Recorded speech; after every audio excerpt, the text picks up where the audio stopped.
भारत सनातनी राष्ट्र है और भारत सनातनी राष्ट्र रहेगा। कितने भी बर्बर बाबर आ जाए और कितने भी औरंगजेब आ जाए, सनातन को आप मिटा नहीं सकते। देश हित में, राष्ट्र हित में आपको ये सफाई करना है। और अगर ये सफाई आप नहीं करते तो बहुत सी संभावना है कि हम बंगाल को लगभग मैं कहता हूं कल्चरली, सांस्कृतिक रूप से खो रहे हैं। अगर अखिलेश यादव राहुल गांधी से हाथ मिलाकर यूपी में चलेंगे, दोनों साफ हो जाएंगे। जिसके साथ कांग्रेस खड़ी होगी वो डूब जाएगा। कांग्रेस बिल्कुल ग्रहदशा खराब है।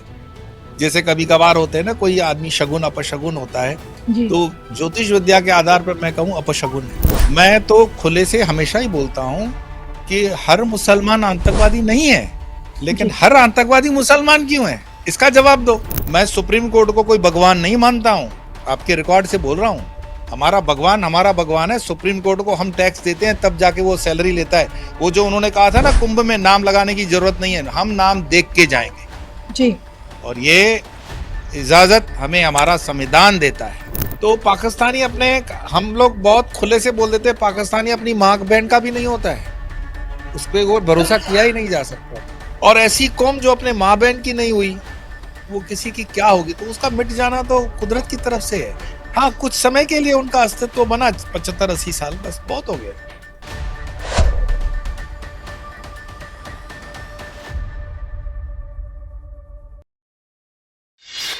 नमस्कार, धर्म ज्ञान के दर्शकों का स्वागत है। मैं हूं आपके साथ कविता राणा। बिहार में एनडीए को मिली बम्पर जीत के साथ ही एक बार फिर आध्यात्मिक जगत से आने वाले स्वामी योगेश्वरन गिरी महाराज जी, जिन्हें हम और आप स्वामी योग के नाम से ज्यादा पहचानते और पसंद भी करते हैं, उनकी भविष्यवाणी सत्यता की कसौटी पर हम लोगों को नजर आई है। सबसे पहले तो सर, आपको बहुत बहुत बधाई हो, आपकी पुनः भविष्यवाणी सही हुई है। जो आपने एक सटीक सीटों को लेकर बोल दिया था कि आप देखेंगे कि भाजपा 90 से 100 के आंकड़े को छुएगा, और आज तमाम टीवी स्क्रीन में हम देख रहे हैं कि किस तरह से एनडीए को ऐतिहासिक जीत मिली है बिहार में। इस पर आप क्या बोलेंगे आज? जीत भगवान श्री कृष्ण जैसे कहते हैं ना, कर्मण्येवाधिकारस्तेषु मा फलेषु कदाचन। एक्चुअली क्या है, ये जीत एनडीए ने मेहनत करके ली हुई है। ये जीत सकते थे एनडी वाले, लेकिन उन्होंने जो एक, आपने लास्ट टाइम स्टेटमेंट देखा होगा, साउथ इंडियन की लीडर थे कांग्रेस के, जिन्होंने कहा कि कांग्रेस मतलब मुस्लिम, मुस्लिम मतलब कांग्रेस। अब ये इनको समझ में ही नहीं आ रहा है कि ये तुष्टीकरण 80% हिंदुओं के देश में कांग्रेस को भारी पड़ रहा है भाई। अभी भी समझ जाए वो लोग, साफ हो जाएंगे, ये पूरे देश से साफ हो जाएंगे। आप एक छोटी सी पॉपुलेशन के रेशो को खुश करने के लिए मेजॉरिटी को नाराज कर रहे हो जी। तो जो नाराजगी है वो वोट काम कर गई। बीजेपी ने जो काम किया है वो काम कर गया। नीतीश कुमार जी की छवि काम कर गई। बहुत से फैक्टर्स हैं, और एंड ऑफ द डे ये मानना पड़ेगा कि चोर उच्चकों के बच्चों को वापस से राजगद्दी पे बिठाओगे तो जनता सब कुछ जानती है आज की तारीख में। मैंने अपने प्रत्येक एपिसोड में निवेदन किया था कि आप किसी को भी वोट दें, लेकिन वोट दें। अब तक होता क्या था कि हिंदू वोट करने जाता ही नहीं है भाई, और दूसरे वाले, आप समझ रहे हो, सुबह से लाइन में लग जाते हैं और वोट करके आ जाते हैं। हिंदू आराम से जैसे पिकनिक कर रहा है। लेकिन इस बार बिहार के अंदर हिंदू ने वोट किया, उसका परसेंटेज जैसे बढ़ेगा, और मैं ये आपके इस प्लेटफॉर्म पर ओपनली कहता हूं, इस देश में हिंदू कुछ न करे, 5 साल की जो वोटिंग आती है, एक बार वोट करने जाए, ये उसके लिए मतलब ब्रह्म प्राप्ति करने का ज्ञान है, ये उसकी सुरक्षा होगा। क्योंकि हिंदू वोट करेगा, बीजेपी को ही करेगा, क्योंकि दूसरा ऑप्शन नहीं है आपके पास। हिंदुओं के लिए दूसरी कोई पार्टी नहीं है, हिंदुओं के लिए दूसरा कोई नेतृत्व तो नहीं है। और बिहार ने ये बहुत सही निर्णय लिया है। कहने वाले आप कह सकते हो कि अंधभक्त है या ये वो, बट मैं कहता हूं कि बिहार के पास दूसरा ऑप्शन जो था, प्रशांत किशोर जी के नाम से जी, मैं व्यक्तिगत तो उनसे कभी मिला वगैरह नहीं हूं, पर उनकी एक छवि अच्छी है, साफ है अभी तक। पर वो मुझे लगता है कि जनता शायद बीजेपी से जब एंटी इनकम्बेंसी बढ़ेगी अगले चुनाव में, तब देखा जाएगा। पर फिलहाल तो बीजेपी है, we have to accept the fact, सत्यता को स्वीकार करें। और बीजेपी और एनडीए की ये जो जीत है, ये बिहार के जनमानस की जीत है, ये विकास की जीत है। बिहार में तेजस्वी राहुल का जो महागठबंधन औंधे मुंह गिरा, क्या हम समझे कि ये एक शुरुआत है परिवारवाद को खत्म करने की? मैं आपको, चलो ये तो गिरा, ये तो आपको दिखाई दे रहा है, आपको यूपी में भी वो गिरने वाले आपको दिख जाएंगे। मुलायम सिंह की जो फैमिली आपको दिख रही है वहां पर, ये वही रिपीट अगर वहां पे होगा, ये बहुत बड़ी मिस्टेक होगी। अगर अखिलेश यादव राहुल गांधी से हाथ मिलाकर यूपी में चलेंगे, दोनों साफ हो जाएंगे। क्योंकि जन्म कुंडली के हिसाब से भी भाई पनौती है, किसी को नहीं जीतने देगा ये। हम तो डूबेंगे सनम, तुम्हें भी ले डूबेंगे वाली बात है। जिसके साथ कांग्रेस खड़ी होगी वो डूब जाएगा। कांग्रेस बिल्कुल ग्रहदशा खराब है। जैसे कभी कभार होते हैं ना, कोई आदमी शगुन अपशगुन होता है, जी। तो ज्योतिष विद्या के आधार पर मैं कहूं अपशगुन है। जो उसके साथ खड़ा होगा डूब जाएगा। हाँ, ये अगर परिवर्तन हो जाए, नेतृत्व में परिवर्तन हो जाए, कुछ उनके स्ट्रक्चर में परिवर्तन हो जाए तो अलग बात है।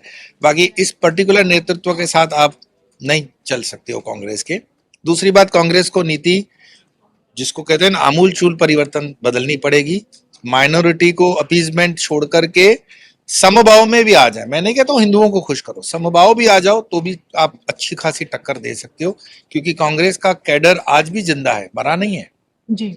वो नाराज है लेकिन मरा नहीं है। अगर इसकी लीडरशिप चेंज हो जाए और उसका एटीट्यूड चेंज हो जाए तो हो सकता है। तो बिहार के अंदर जो ये जोड़ी गिरनी थी, क्योंकि ये गधे घोड़े की जोड़ी थी। घोड़ा गाड़ी में चलाओगे तो दो घोड़े चलाओगे, गधों में चलाओगे तो दो गधे चलाओगे, लेकिन गधा और घोड़ा मिला करके मैंने आज तक कोई गाड़ी नहीं देखी है।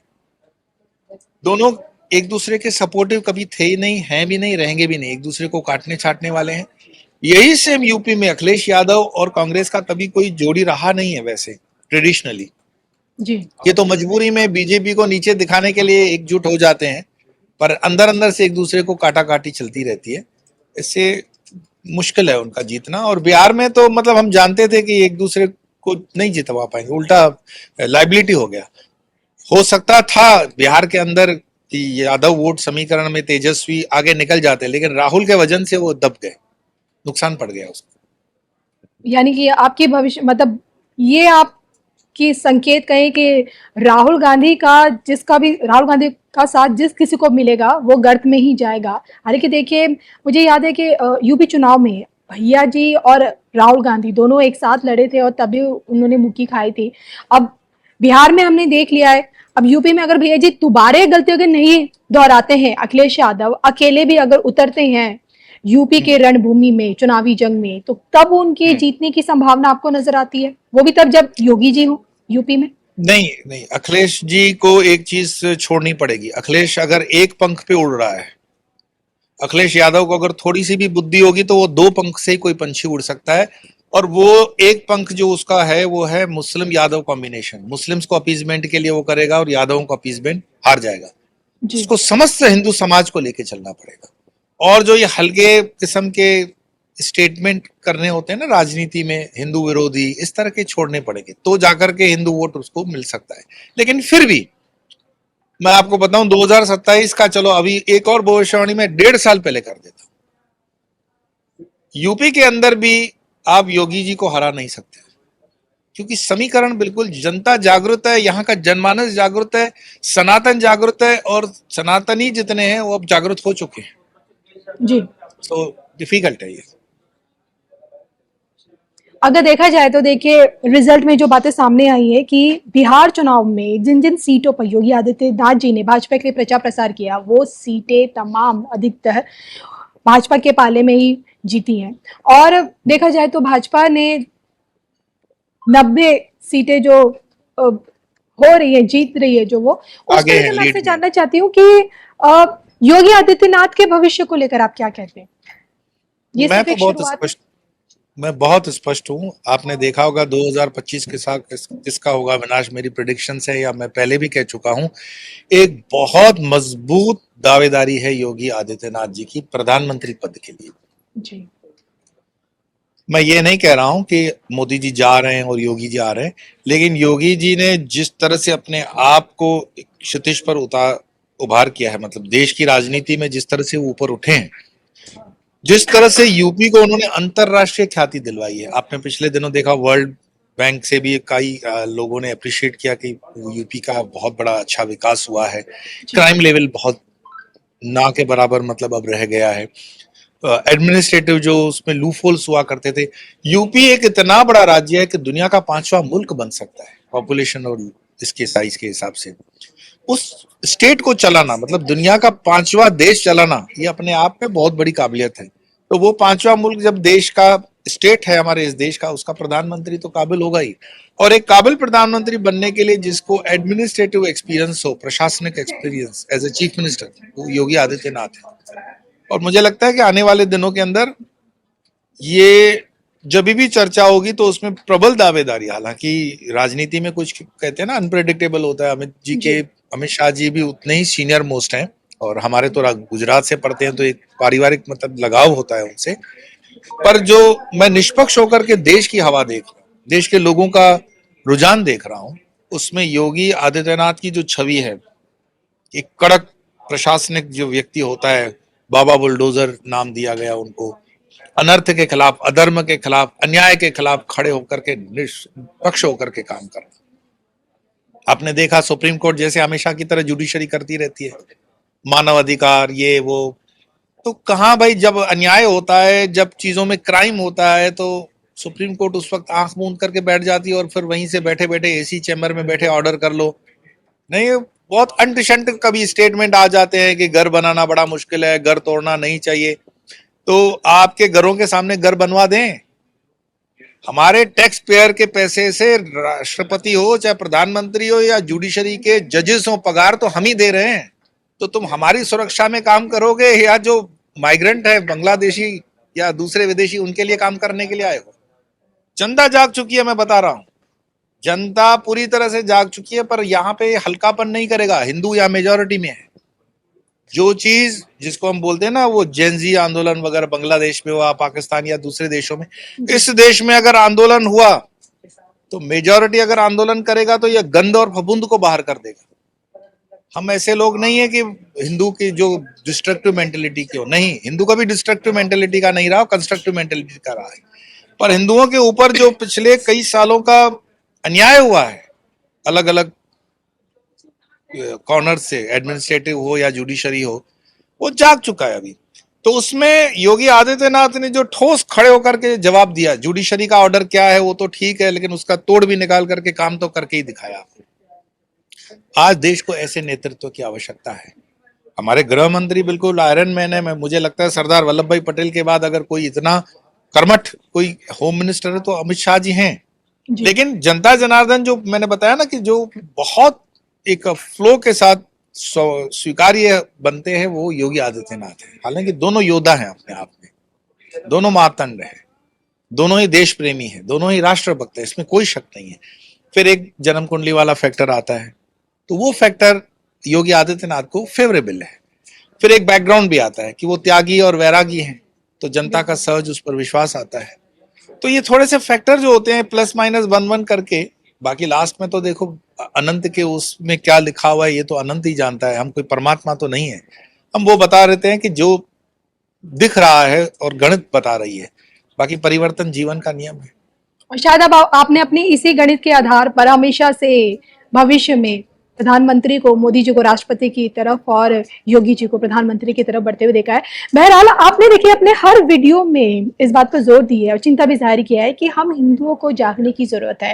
लेकिन आज जो बिहार का जो रिजल्ट आया है, क्या ये एक संकेत है कि अब हिंदू, देश का हिंदू जाग उठा है, कि उसे समझ आ गया कि अब तो एकजुटता दिखानी ही पड़ेगी, अगर नहीं दिखाएंगे तो फिर महंगा पड़ेगा। लेकिन इन सब के बीच चलिए एकजुटता तो आज हिंदू ने दिखा दी है बिहार के इस चुनाव में, रिजल्ट में, लेकिन हिंदू की एकजुटता के बावजूद भी हमारे देश में धमाके कब तक होते रहेंगे? आतंकी हमलों का शिकार राजधानी दिल्ली, क्या मैं ये सोचती हूँ कि यहाँ कहीं ना कहीं जांच एजेंसियों की चूक हुई है? नहीं नहीं, मैं इसमें 1% भी नहीं कहूंगा कि जांच एजेंसियों की चूक हुई है। देखो, ये बहुत मेरी तरफ से हल्का स्टेटमेंट होगा अगर मैं इस तरह से कहूं। दुनिया का समृद्ध से समृद्ध देश अमेरिका है, वहां पे भी क्राइम तो होता है, इसी तरह का क्राइम होता है, इससे बदतर होता है क्राइम। लेकिन स्वामी जी, वहां जहाँ राजधानी दिल्ली में पीएम मोदी, राजधानी दिल्ली आप सोचना पीएम मोदी, वहां पे इस तरह से धमाका। पीएम मोदी या अमित शाह जी क्या रात को लठ लेकर के पहरा देंगे? नहीं। आप क्या एक्सपेक्ट करते हो कि वो जिस तरह के वो रील बनाते हैं कि अमित शाह जी होम मिनिस्टर हैं, उनको रेजिग्नेशन देना चाहिए, ये टुच्चे टुच्चे स्टेटमेंट होते हैं जो मतलब पॉलिटिकल लीडर्स देते हैं।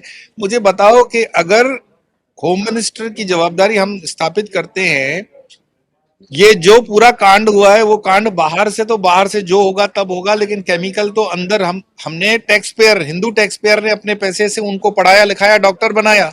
जी।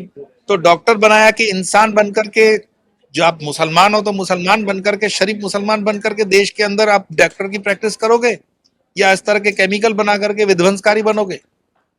तो ये जो उनको सिखाया जाता है, चाहे वो सिलेक्टेड कुछ मस्जिदों से हो या चाहे कुछ सिलेक्टेड मदरसों से हो, वो जो फिदाइन किस्म का जो उनको बताया जाता है, आप याद रखना, मुसलमान मदरसे में पढ़े तो अनपढ़ रह जाए, और पढ़कर जब आगे चला जाता है तो बिन लादेन की तरह, बिन लादेन ऑक्सफोर्ड का स्टूडेंट है, पढ़ा लिखा आदमी था ये, जी। तो मुसलमान पढ़ भी जाए, फिदाइन किस्म का मुसलमान बोल रहा हूँ, सर्व मुसलमानों की बात नहीं चल रही है, जो जुनूनी है, अतिवादी है, तो जिसको हम फैनेटिक मुस्लिम्स कहते हैं, इस तरह का मुस्लिम पड़ जाए तो भी खतरनाक होता है भाई। और इसका प्रमाण है कि कितने डॉक्टर्स पकड़े गए, कितने डॉक्टर्स। ये हिंदू को सोचना पड़ेगा। जी। न सिर्फ ये, तो जो उन्होंने बनाया, असेंबल किया, ये तो 10 लाख हिंदुओं को मारने का सामान, और 10 लाख हिंदुओं को मार करके मैं बोलूं चलो, वो हमेशा बोलते हैं ना इंशाअल्लाह, तो इंशाअल्लाह का मतलब है जैसी अल्लाह की मर्जी। तो बार बार समझते क्यों नहीं हो कि अल्लाह हमारी तरफ भी अल्लाह है, तुम्हारा अल्लाह भी हिंदुओं की तरफ खड़ा है, वो नहीं मान रहा है। इंशाअल्लाह मतलब मर्जी उसकी ये है कि हिंदू बचेगा, तुम फंसोगे। तो अगर अच्छे मुस्लिम हो, नमाज पढ़ते हो, तो ये क्यों कुकर्म करते हो? जिस देश में खाते हो उसी देश की थाली में तुम लोग शहीद कर देते हो। कश्मीरियों को हमने, ये कश्मीर से भी तो जुड़े हुए लोग हैं, आज भी कश्मीर लेकिन को हिंदू कश्मीर के जो टैक्सपेयर के पैसे मुख्यमंत्री से जा हैं रहा है उमर पैसा। अब्दुल्ला, वो तो साफ कहते हैं कि हर कश्मीरी मुसलमान आतंकी नहीं है, लेकिन मैं हमेशा देखती हूँ जब भी धमाके होते हैं उसका कनेक्शन कश्मीर से होते हुए सीधा पाकिस्तान जाता है। मैं तो खुले से हमेशा ही बोलता हूं कि हर मुसलमान आतंकवादी नहीं है, लेकिन जी। हर आतंकवादी मुसलमान क्यों है, इसका जवाब दो। आप मीडिया वाले भी आधी अधूरी स्टेटमेंट उनके सुनकर आ जाते हो, चाय पी के आ जाते हो। उमर अब्दुल्ला से पूछो, एग्रीड कि हर मुसलमान आतंकवादी नहीं है, लेकिन मेरे अब्दुल्ला तुम बताओ कि फिर हर आतंकवादी मुसलमान क्यों है? जी। कौन से मदरसे में तुम ये उसको शिक्षा देते हो? ये जो काम हो रहा है, एक डॉक्टर के पास हिंदू विश्वास करके जाता है, हिंदू मुसलमान के पास जब जाता है डॉक्टर के पास, तो भगवान तरीके से उसको मान के जाता है। तुम उसको अंधकार में रखकर उसका खतना कर दोगे? तुम मुसलमान डॉक्टर हो, तुम्हारे पास कोई स्त्री आती है तो तुम उसका गर्भाशय काट करके उसकी संतति को हमेशा के लिए बंद कर दोगे? ये कुरान तुम्हें सिखाता है। और मुझे शिकायत हिंदू संतों से भी है। ये काम हिंदू संतों को जनता में जागृत करने का है। इस समय अगर हम नहीं बोलोगे तो कब बोलोगे? तुम्हारे लिए कोई दूसरा देश है क्या हिंदुस्तान के अलावा? हिंदू धर्म के प्रैक्टिस करने के लिए कोई दूसरा देश है? तो हिंदुओं को जागना पड़ेगा, हिंदुओं को जगाना पड़ेगा। और ये वस्त्र जो है ये अभय है, अभय बनाने के लिए है। अगर हम नहीं बोलेंगे तो कौन बोलेगा? मुझे बताते हैं कि स्वामी जी आपको खतरा है, मैं कमेंट्स में मैं पढ़ता रहता हूँ, जी। इस तरह की धमकियां होती है। हम कभी पुलिस स्टेशन इस तरह से नहीं जाते हैं कि हमें बचाओ, प्रोटेक्शन दो। क्योंकि अगर तुम्हारा भगवान में विश्वास है, अगर तुम्हारा उस परमात्मा में विश्वास है, तो तुम धर्म पर हो, सत्य पर हो, धर्मो रक्षति रक्षता। लेकिन हिंदू युवाओं को समझना पड़ेगा। ये जो कहते हैं ना कि हम फैनेटिक्स नहीं है, हम तो सेक्युलर हैं, किसी की भी लारी पे खा लोगे, किसी के लारी का उठा के, मैं कहता हूं सतर्क हो जाओ भाई। डॉक्टर के पास जाओ तो आजकल तो वो हिंदू नाम भी रखने लगे हैं। सतर्क हो जाओ, किनके पास जा रहे हो, वो डॉक्टर हैं, किसके पास जा रहे हो, पहले नाम से देखो। मैं सुप्रीम कोर्ट को कोई भगवान नहीं मानता हूं, आपके रिकॉर्ड से बोल रहा हूं। हमारा भगवान है। सुप्रीम कोर्ट को हम टैक्स देते हैं, तब जाके वो सैलरी लेता है। वो जो उन्होंने कहा था ना, कुंभ में नाम लगाने की जरूरत नहीं है, हम नाम देख के जाएंगे जी। और ये इजाजत हमें हमारा संविधान देता है। वो करें तो धर्म पालन कर रहे हैं और हम करें तो अधर्म कर रहे हैं। तो हिंदुओं को जागना पड़ेगा। नाम चेक करके डॉक्टर के पास जाओ, नाम चेक करके स्कूलों में अपने बच्चों को पढ़ाने के लिए भेजो। कौन उसको पढ़ा रहा है भाई? तो चाहे वो आपका डॉक्टर हो, इंस्पेक्टर हो, सिपाही हो, साइंटिस्ट हो, टीचर हो, पॉलिटिशियन हो। भूल गए आपके राष्ट्रपति हमीद अंसारी? इस देश ने उनको क्या नहीं दिया और उन्होंने देश को क्या दिया, मुझे सब आप आज ही बोलना है क्या? हिंदुओं को जगाना पड़ता है, बार बार उनको याद दिलाना पड़ता है। आपने जो मूल प्रश्न पूछा कि इसमें गृह मंत्रालय का कोई वीकनेस या एजेंसी का वीकनेस, मैं एजेंसी में काम करने वाले मेरे बहुत अच्छे अच्छे शिष्य हैं, चाहे वो एयरफोर्स में हो, आर्मी में हो, नेवी में हो, पुलिस में हो, 12-12, 16-16 घंटे की ड्यूटी देते हैं भाई। अब इससे ज्यादा क्या जान ले लोगे उनकी? जिनको खुराफात करनी है, जिनको देशद्रोह करना है, जिनको धर्म के विरुद्ध जाना है, वो तो नालायकी कहीं से भी कर लेगा। अपने घर में ही तो वो बना रहा था, अब क्या घर के अंदर घुस के अमित शाह जाके देखेंगे घर में क्या कर रहे हो?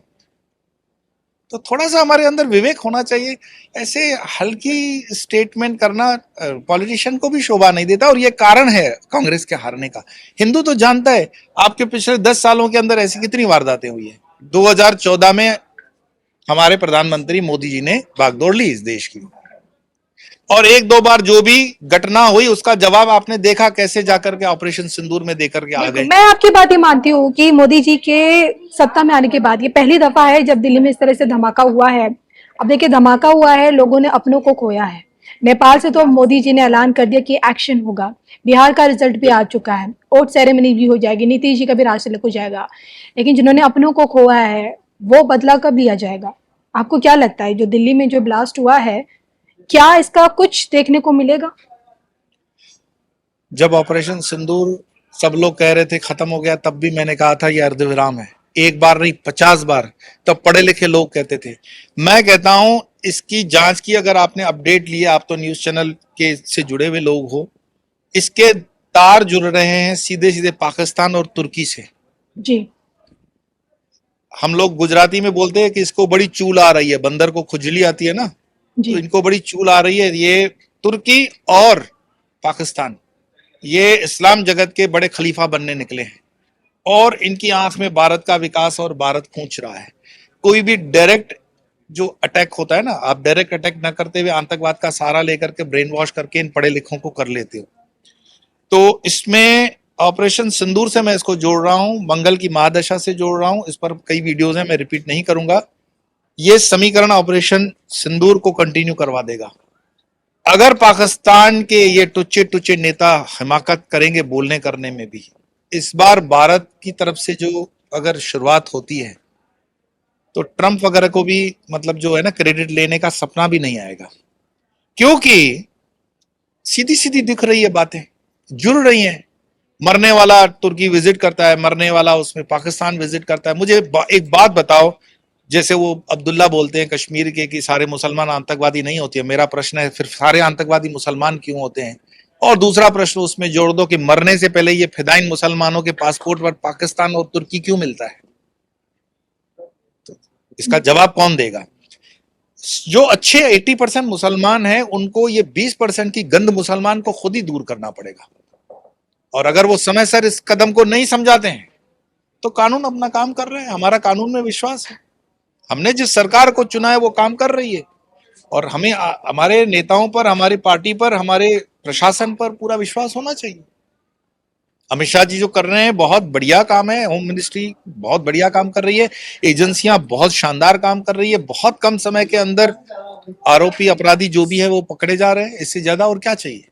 तो देखो, सजा के आपके लिए साथ साथ मुझे भी विश्वास है कि हमारी सरकार काम कर रही है और दिख भी रही है। लेकिन देखिए, सबसे बड़ी बात यह है कि जब ऑपरेशन सिंदूर हुआ था, बड़ा मौका था पीके को वापस लाने का, लेकिन युद्ध विराम हो गया। आज खबर आई है कि दिल्ली में जो ब्लास्ट हुआ उसका जश्न पीओके की जमीन पे मनाया गया। जो गुनहगार थे उनका बड़ा अतिथि सत्कार किया गया। अब अगर इसका एक्शन, जैसे मोदी जी ऐलान कर चुके, एक्शन होगा, तो क्या अगर हमें दूसरा ऑपरेशन देखने को मिलता है? क्या आपको नहीं लगता कि अब सच में समय आ गया है पीओके वापस लेने का? अब वो घड़ी आ गई है, मंगल की महादशा में सही पीओके वापस आ जाए। देखो, पीओके वापस इस तरह से लोगे, जमीन पीओके की वापस लेनी है या उसमें जो कुछ गंद बची हुई है, मतलब जो जो लोग जश्न मना रहे थे उनको भी भारत में लेना है? डिसाइड करो। उनको खत्म करके पीओके की जमीन वापस लेनी है। तो ये हमेशा से होता रहा है, चाहे वो क्रिकेट हो या किसी भी तरह से हो भाई। वहां पे तो चलो पीओके में हम बोल सकते हैं कि उनकी मानसिकता हिंदू विरोधी है, भारत विरोधी है, उन्होंने सेलिब्रेट किया। मुझे बताओ, भारत के अंदर किसी ने सेलिब्रेट किया है क्या? नहीं। लेकिन भारत में किसी ने खंडन भी किया है क्या? शाहरुख खान, सलमान खान, आमिर खान ने? हिंदू की नजर है, हम पैनी नजर रखते हैं कि आप क्या स्टेटमेंट करते हो, क्या ट्विटर पे जाते हो, क्या उसमें। एक बात है, गीता के अंदर स्पष्ट लिखा हुआ है, जब निर्णायक क्षण हो ना, तब निर्णय लेना पड़ता है, आपको एक पक्ष में रहना पड़ता है। भारत के मुसलमान चाहे वो बॉलीवुड के भी क्यों ना हो, यहां जी अगर कोई चीज हो रही है तो उसका विरोध बॉलीवुड, क्योंकि हमारा सॉफ्ट पावर है दुनिया के अंदर, हर छोटी मोटी चीज में तो खड़े हो जाते हो। शाइन हुआ, वहां खड़े हो गए, या किसी और जगह पे खड़े हो गए, स्टेटमेंट करते हो। इस स्टेटमेंट में मैं हिंदू एक्टर से भी कहूंगा, मैंने, मेरी जानकारी में नहीं है कि अमिताभ बच्चन ने कुछ ट्वीट किया हो या अक्षय कुमार ने किया, मुझे नहीं पता, मेरा विषय भी नहीं है। पर जो मुझे जानकारी दी जाती है तो उसमें यह बताया गया कि इस तरह का, मैं तो पर्टिकुलरली पूछा कि मुस्लिम एक्टर्स में से किसी ने ट्वीट किया क्या कि यह गलत हुआ है। उनको साबित करना पड़ेगा अपनी ईमानदारी, क्योंकि उसके 80% देखने वाला हिंदू टैक्स पेयर होता है। उसकी फिल्में कौन देख रहा है? हिंदू देख रहा है। तो हिंदू जी की भावनाओं की कदर करनी चाहिए उन लोगों को। पीओके में क्या जश्न हो रहा है, मुझे उससे कोई लेना देना नहीं। मेरे भारत देश के अंदर मेरे साथ मेरे दुख की घड़ी में कोई खड़ा है क्या? जो खड़ा है वो मुझे दिखेगा, और हिंदू को यहां खोल करके समझना पड़ेगा कि दुख और संकट की घड़ी में उसके साथ कौन खड़ा है। जो खड़े हैं वो हमारे हैं, जो नहीं है वो नहीं है। That's it. बहुत नीट एंड क्लीन, स्पष्ट।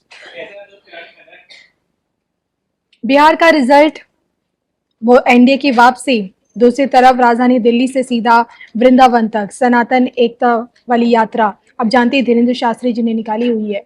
और जो खबर आई कि ब्लास्ट में धीरेन्द्र शास्त्री के इस यात्रा को भी निशान बनाने की कोशिश थी, लेकिन रिजल्ट के बाद क्या आपको लगता है कि ये एक नींव रखी जा रही है भारत को पूर्णतः सनातन हिंदू राष्ट्र बनाने की? क्या ये यहाँ देखो, जरूरत है देश की? मैं पहले पहले तो आपके आपके शब्दों को बड़े सम्मान पूर्वक कहूं कि नींव रखने की बात ही गलत है। भारत सनातनी राष्ट्र था, भारत सनातनी राष्ट्र है, और भारत सनातनी राष्ट्र रहेगा। कितने भी बर्बर बाबर आ जाए और कितने भी औरंगजेब आ जाए, सनातन को आप मिटा नहीं सकते हो। हाँ, इसके अंदर जो करेक्शन की जरूरत है, जो उसमें वर्तमान में जो हमें लगता है कि सनातन वीक पड़ा है, उसको ठीक है, उसका उत्थान ये तो चलता रहता है। समाज जो है ना, वो तो वेव्स की तरह है। बिहार का परिवर्तन देश का परिवर्तन माना जाता है। मैंने अपने एक एपिसोड में कहा था कि अगर बिहार में परिवर्तन आएगा तो पूरे देश में परिवर्तन आएगा। और मैं बहुत आशावादी हूं, वास्तव में आशावादी हूं कि बिहार इस बार जो तरक्की करने जा रहा है, एक नए जोश के साथ और नई इंडस्ट्रियलाइजेशन पॉलिसी के साथ, क्योंकि बिहार के पास बहुत अच्छी जमीन है, माँ गंगा का जल, मतलब जल भी बिहार में बहुत ज्यादा है, मैन पावर, लेबर पावर, कुछ चीज की कमी नहीं है। अगर कमी है तो संकल्प की। जी और याद रखो कि बिहार से ही सनातन की पुष्टि हुई है, चाहे वो भगवान बुद्ध ने विहार किया हो या महावीर ने किया, वो बिहार से ही।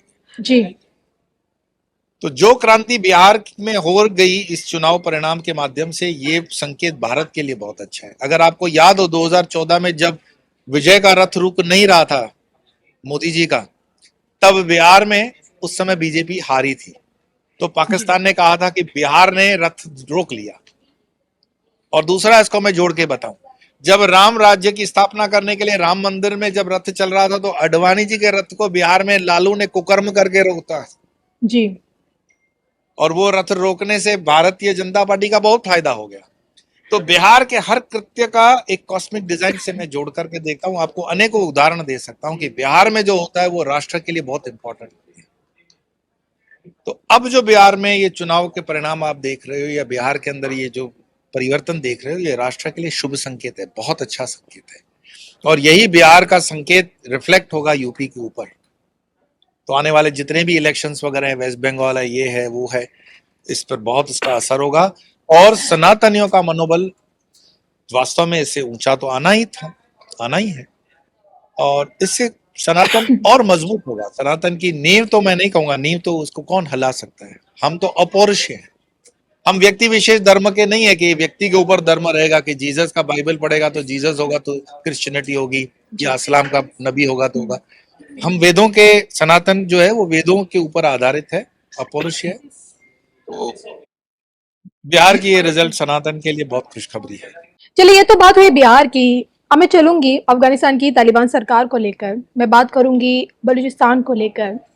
आपको क्या लगता है, क्या भविष्य में जिस तरह से तालिबान और मोदी सरकार की नजदीकियां बढ़ रही है, कहीं ना कहीं ये पाकिस्तान की एक अंत की कहानी लिखेंगे? पाकिस्तान के अंत की कहानी लिखने की आवश्यकता ही नहीं है, क्योंकि कहानी अंत की उसकी लिखी जाती है जिसका कभी प्रारंभ हो। ये देश एक फर्जीवाड़ा था, जिसको हम कहते हैं ना, एक कॉन्स्पिरेसी थी। पाकिस्तान नाम का देश न भूतकाल में कभी था, न वर्तमान में वो स्टेबल है, न भविष्य उसका बनता है। पर उपगण स्थान हमारे शास्त्रों से आता है। अफगानिस्तान का अस्तित्व था, अफगानिस्तान का अस्तित्व है, और अफगानिस्तान हमेशा रहेगा। नाम थोड़ा बहुत इधर उधर हो सकता है। गांधारी आपको याद हो, अफगानिस्तान से है। शकुनी वहां से है। जी। हमारे कई अगर आप पढ़ते हो, उपनिषद वगैरह पढ़ते हो, तो गांधार उसमें साम्राज्य शकुनी बोलते अफगानिस्तान से पूरा जुड़ा है। हैं। अफगानिस्तान और भारत के जो संबंध रहे हैं हजारों वर्षों से, उसमें पाकिस्तान बीच में दीवार बन के खड़ा है। तो यहाँ से भी मिलने की उतनी ही मतलब दिल है, और यहाँ से भी वो मिलने की उतनी ही चाहत है। तो जो दीवार है वो गिर जाएगी, और दीवार अगर पाकिस्तान है तो गिर जाएगी। और दीवार को गिराने के लिए कोई षड्यंत्र करने की जरूरत नहीं है। दीवार बहुत पुरानी अपने आप से हो चुकी है, कंस्ट्रक्शन उसका वीक है। जो उसका बलूचिस्तान है, पंजाब है, सिंध है, नॉर्थ वेस्ट फ्रंटियर है, वो आपस में लड़मर रहे हैं। मुनीर को उतनी असुरक्षा है कि खुद को बस वो फील्ड मार्शल करते हुए पावर को बढ़ाते जा रहा है, पावर को बढ़ाते जा रहा है। पिछले दिनों आपने ऑन रिकॉर्ड सीआईए फाइल्स में देखा, मुशर्रफ ने अपनी एटॉमिक एनर्जी को हाथ से जाकर के अमेरिका को बेचा था। जी। तो पाकिस्तानी अपने माँ बहनों को भी बेचने में समय नहीं लगाते हैं। बांग्लादेश की वार में आपने देखा क्या किया। वो जब कहते हैं कि हम इस्लाम में एक है, मुस्लिम एक हैं, तो बांग्लादेश में जिन माताओं बहनों को आपने बलात्कार किया, वो मुसलमान नहीं थी क्या? करने वाला भी मुस्लिम था, भुगतने वाला मुस्लिम था, जी। मेजोरिटी। तो पाकिस्तानी अपने, हम लोग बहुत खुले से बोल देते हैं, पाकिस्तानी अपनी माँ बहन का भी नहीं होता है। उस पर वो भरोसा किया ही नहीं जा सकता। और ऐसी कौम जो अपने माँ बहन की नहीं हुई, वो किसी की क्या होगी? तो उसका मिट जाना तो कुदरत की तरफ से है। हाँ, कुछ समय के लिए उनका अस्तित्व बना, 75-80 साल, बस बहुत हो गया। उसके जीने के लिए कोई कारण नहीं है, उस राष्ट्र के होने का कोई कारण नहीं है। क्या है उसके पास? उन्होंने कल्चर, जो भारत की सभ्यता थी, उसको छोड़कर अरबी सभ्यता ली। मतलब आप अपनी असली माँ को छोड़कर के पड़ोस की किसी माँ को जाके अपनी माँ बोल लेते हो। जो भाषा होनी चाहिए थी उन्होंने भाषा छोड़ दी। मोहनजोदड़ो उन्होंने छोड़ दिया। जो देवी के मंदिर थे उन्होंने तोड़ दिए, शिवालयों को उन्होंने खंडित किया। तो जब आप धर्म का नाश कर लेते हो, तो धर्म आपको नाश कर देता है। धर्म वो नहीं है, मैं हिंदू मुस्लिम के धर्म के ऊपर जा ही नहीं रहा हूं। धर्म, धर्म का मतलब है धारयति धर्म। पाकिस्तान के अंदर 5 नदियों का जल आता है। 70 साल में वो बांध नहीं बांध सके, आज देखो सूखे में मरने की उनकी नौबत आ रही है। अब जाकर के भारत के अंदर सही सरकार आई है जो उनको ठिकाने लगा रही है। तो अफगानिस्तान और भारत ये ऐतिहासिक रूप से एक साथ थे। बीच में देखो परिवर्तन, पॉलिटिकल जो होते हैं, डिफरेंसेस होते रहते हैं, भविष्य में भी होंगे। मैं नहीं कहता हूं हमेशा सब एक जैसा रहेगा, लेकिन कल्चरली मैं जो रील्स वगैरह देखता हूँ कभी कभार की, कोई यहाँ का टूरिस्ट अफगानिस्तान घूमने गया है, देखो कितनी वार्मथ के साथ, कितनी गर्मजोशी के साथ अफगानिस्तान का पठान उसको स्वागत करता है। हमारी हिंदी फिल्मों में भी पुरानी वाली पठान को ऐसे दिखाते हैं, बहुत दिलबाज, वो जी। देश के लिए सोचता है। काबुली वाला, टैगोर की एक कहानी है, अगर आप पढ़ोगे, क्यों उसने काबुली वाला, पाकिस्तानी वाली कहानी नहीं लिखी? काबुली वाला उसने कहानी लिखी।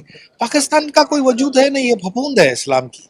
और कुछ सालों के अंदर ये मिट जाएगा। मतलब कुछ साल क्या, बहुत, ये मिटने की कगार पे है।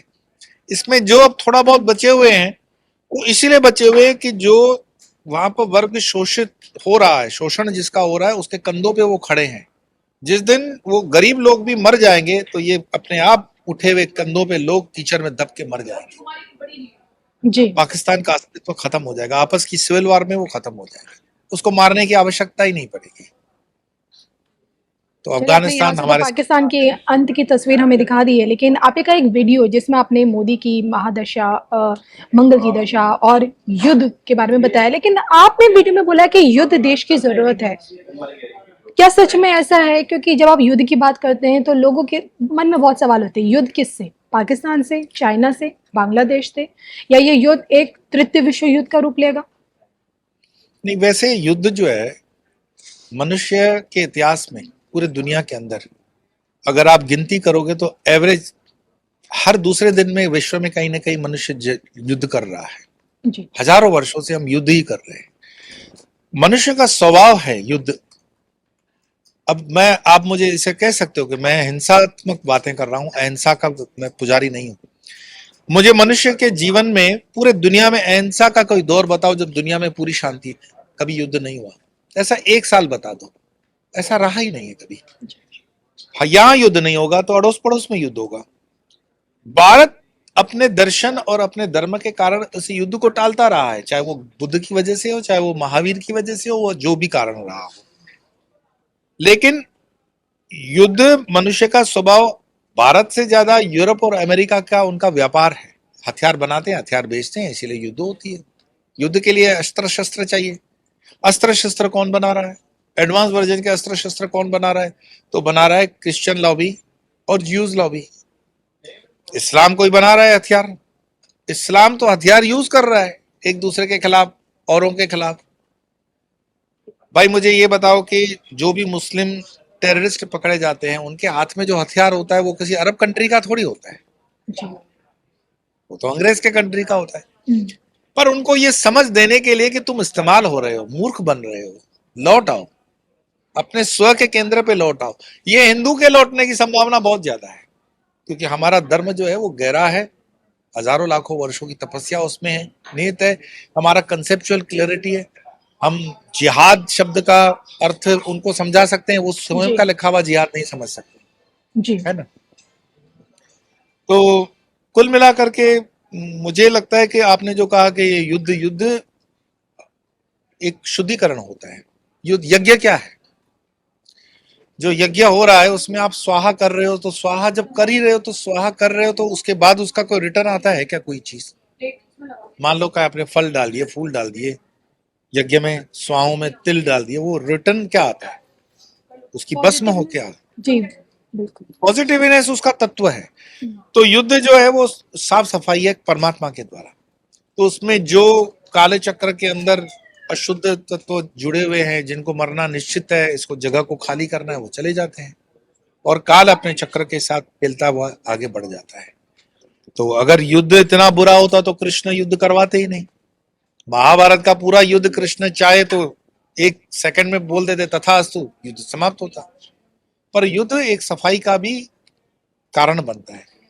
अब इस देश में बॉर्डर्स पर और देश के बॉर्डर्स के बाहर इतनी गंद फैली हुई है। जी जैसे आपके घर के अंदर मानो आपने बहुत महंगा सा फ्लैट ले रखा हो दिल्ली के अंदर, और उसमें चूहे आ जाए तो आप क्या करोगे? आप उनको थोड़ी लड्डू भोग लगाओगे कि आप गणपति के वाहन हो, आओ महाराज पधारो, आप एक आए हो, दो आना, चूहिया को साथ लाना, ऐसा तो नहीं करोगे। आप सीधे पेस्ट कंट्रोल करवाते, चूहों को मरवाते हो। आपके घर में दीमक लग जाती है बड़े से बड़े महंगे बंगले के अंदर या फ्लैट के अंदर, तो क्या करते हो? तो दीमक की पूजा करोगे दूध डाल करके कि आप गिरनार के अंश हो, मट्टी बाहर निकली, वाह वाह वाह पधारो। आप पेस्ट कंट्रोल को बुलाते हो, उनको खत्म करते हो। तो देश के अंदर भी अगर चूहे बढ़ जाएं, देश के अंदर भी दीमक बढ़ जाए, या देश के बाहर भी चूहे बढ़ जाएं या दीमक बढ़ जाए, तो उसका एक ही इलाज है, पेस्ट कंट्रोल। और ये सबसे बड़ा उपकार है मानवता के लिए, सबसे बड़ा उपकार है कि इस तरह के चूहे खतरनाक और इस तरह की दीमक को मारा जाए। क्या लगता है सबसे श्रेष्ठ। बिहार बिहार रिजल्ट के बाद यही पेस्ट कंट्रोल बंगाल में भी होता हुआ हमें नजर आ सकता है? अगले साल ही अब चुनाव है, इसलिए पूछा आपसे। बिहार में तो बिहारी जग गया, एक बिहारी सब पे भारी, वहां तो बिहारी जग गया। लेकिन बंगालियों पे क्या बंगाली जो कहेंगे? होते हैं, बंगाली जो होता है एलाइट क्लास का, हमारी आजादी और हमारा कल्चर है, वो बंगाल में बहुत बड़ा कंट्रीब्यूशन है। बंगाल का जितना बड़ा कंट्रीब्यूशन इस देश के उत्थान में कल्चरली है, उतना इतिहास में किसी और कम कम मैं ऐसा नहीं बोलूंगा, लेकिन बंगाल ज्यादा है। जी लेकिन बंगाल का आज का जो बंगाली है वो निर्णयात्मक बुद्धि से काम ही नहीं कर रहा है। भाई आपको धर्म क्या सिखाता है कि आपको निर्णय करना होता है विवेक से, मैं किसके साथ खड़ा रहूंगा। छोटी छोटे स्वार्थों से, छोटी छोटी चीजों से ऊपर उठ जाओ। राष्ट्र सर्वोपरि है, धर्म सर्वोपरि है, सनातन सर्वोपरि है। जिस दिन आपको ये जागरण आ जाएगा, आपके वहां से कचरा हट जाएगा। जैसे आपको पता पड़ गया कि मेरे खट्टे खाने से मेरा गला खराब हो रहा है, खट्टा खाना बंद, गला ठीक। तो बंगाल का जो प्रॉब्लम है आपको पता है, मुझे बोलने की जरूरत ही नहीं है बंगाल में क्या प्रॉब्लम है। अगर आपको पता है कि बंगाल का ये प्रॉब्लम है, उस प्रॉब्लम को दूर कर दो, बात खत्म, बंगाल साफ सीधा हो जाएगा। कुछ चीजें संकेतात्मक रूप से समझी जानी चाहिए, और बंगाली इसमें बहुत स्मार्ट है। टैगोर उन्होंने दिया, नेताजी उन्होंने दिया, विवेकानंद उन्होंने दिया, जी और नाम बोलो तो उसका अंत न हो। बिल्कुल। लेकिन आज वो कौम, आज वो लोग कहीं ना कहीं, मैं मानता हूं कि थोड़े से कंफ्यूज्ड हैं। उनको कंफ्यूजन से खुद ही बाहर आना पड़ेगा। उनका बाहर से कोई दूसरा व्यक्ति आकर के उनका कंफ्यूजन दूर नहीं कर सकता, उनको खुद ही उठना पड़ेगा। लेकिन अगर समय रहते अपने इसी कंफ्यूजन में रहेंगे तो आपको नहीं लगता कि यही बंगाल बांग्लादेश बन जाएगा, भारत नहीं, से ही अलग अभी हो नहीं है, जाएगा? ऐसा भी नहीं है। मेरे एक मित्र हैं वहां पर, बहुत अच्छे, हमारे तो काफी, मेरे काफी चाह बंगाल के अंदर भी हैं। और हमारा तो गुरु स्थान है रामकृष्ण परमहंस रामकृष्ण मठ मिशन, तो बंगाल से हमारा जीवन संबंध रहा है। जी तो वहाँ के डॉक्टर्स हैं, पढ़े लिखे लोग हैं, सामान्य कक्षा के भी लोग हैं, तो मैं पूछता रहता हूँ कि बंगाल, तो पता नहीं एक दबी दबी सी शिकायत होती है कि सब ठीक नहीं है। ये हमें भी पता है सब ठीक नहीं है, आप भी जानते हो सब ठीक नहीं है, और उसमें बांग्लादेश वाला फैक्टर भी है, घुसपैठ है, सब ठीक नहीं है। अब या तो उसको केंद्र सरकार ठीक करे, अगर स्टेट करने में असफल है तो ये दायित्व, तो हाँ, यहां पर आप बोलोगे कि होम मिनिस्ट्री का जवाबदारी बनता है, मैं मानता हूं यहां होम मिनिस्ट्री की जवाबदारी बनती है। ये हिम्मत अमित शाह जी को करनी पड़ेगी, और गालियां भी मिलेगी इस काम के लिए, क्योंकि आप जब सफाई करते हो तो धूल उड़ती है, धूल उड़ती है तो नाक में छींकें आएंगी, और जिनको छींकें आएंगी वो गाली तो देंगे, पर ये सफाई करनी पड़ेगी। देश हित में, राष्ट्र हित में आपको ये सफाई करनी पड़ेगी। और अगर ये सफाई आप नहीं करते तो बहुत सी संभावना है कि हम बंगाल को लगभग लगभग, मैं कहता हूं कल्चरली, सांस्कृतिक रूप से खो रहे हैं। और बिल्कुल सही कहा। सांस्कृतिक रूप से बंगाल के अंदर मिलावट दिख रही है। जी अगर हम सत्य न बोलेंगे तो कौन सत्य बोलेगा? तो जगना तो पड़ेगा, बंगाली को जगना पड़ेगा। मुझे उम्मीद है, शक्ति का स्थान है, माँ दुर्गा का स्थान है, माँ काली का स्थान है, माँ तारा का स्थान है, सबसे ज्यादा शक्तिपीठ बंगाल में है। तो बंगाल को शक्ति ही जगाएगी, और शक्ति को जगाने के लिए जो भी प्रयास हमारी तरफ से भी होंगे हम करेंगे। बंगाल जगेगा, और बंगाल जगेगा तो यह स्वर्णिम युग है भारत का। बिहार जगा है तो बंगाल भी जगेगा, बिल्कुल जगेगा। चलिए, हम भी उम्मीद करते हैं। बिहार तो जग चुका है और अब उम्मीद है कि बंगाल भी समय रहते जग जाए। इसी के साथ मुझे और स्वामी योजी को दोनों को ही अनुमति दीजिए। नमस्कार।